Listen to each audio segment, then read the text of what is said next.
ছাত্রীর এই ভাইরাল মোবাইলটা ইতিমধ্যে বিক্রি হয়ে গেছে, আপনাদের নিকট পৌঁছে দিয়েছিলাম। এখন আমি আছে পরিবহনে আছি, এটা চলে যাবে কাকরাইলে।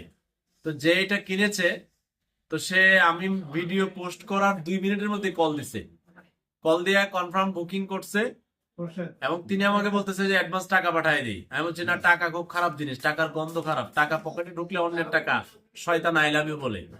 সুতরাং এই ধরনের কাজ করা যাবে না। ক্যাশ অন ডেলিভারিতে পণ্য পাওয়ার পর ওইখানে টাকা দিবেন, টাকা এসে পরিমাণে ঘুরে আসলে এই টাকা নিয়ে আমরা কৃষকের এখানে যাব।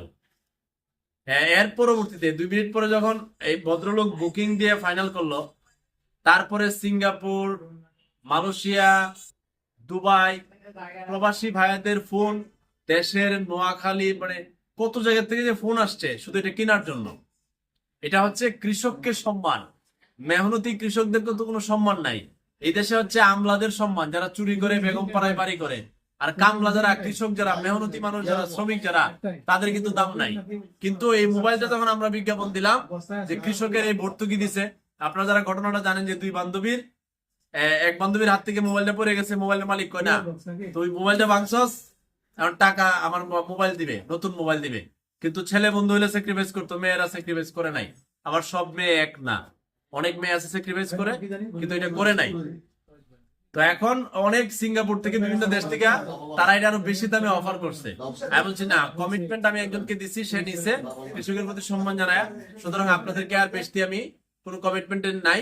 তো এখন তার যে নিছে সে তো ওইটা রিসিভ করবে, টাকা আসবে, পরে আমরা কৃষকের কাছে যাব।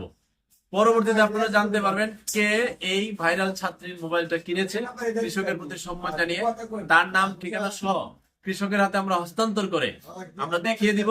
আর এটা একটা নজির স্থাপন করলাম যে কখনো মেহনতি মানুষদের সাথে, কোনো মানুষদের সাথে বন্ধু বান্ধবের আবেগ কে এতটা মুনাফালোভী যেন আমরা না হই। স্যাক্রিফাইস করতে হয় বন্ধুদেরকে, মানুষের সাথে একটু স্যাক্রিফাইস থাকতে হয়, কিন্তু ওই মেয়ে সেটা করে নাই। সেই মেয়ের প্রতিও সম্মান রইল, আশা করি ভবিষ্যতে এরকম আর করবে না। যদি তার এই ভিডিওটা তার চোখে পড়ে, তার প্রতি সেই সম্মানটা রইল, এরকম করাটা আপনার ঠিক হয় নাই। তো আমরা এখন মোবাইলটা ডেলিভারি দিয়ে দিব, ক্যাশ অন ডেলিভারিতে টাকা আসলে আমরা কৃষকের কাছে যাব। আমাদের শেষ পর্ব দেখবেন মেহনতি কৃষকের সাথে। আল্লাহ হাফেজ।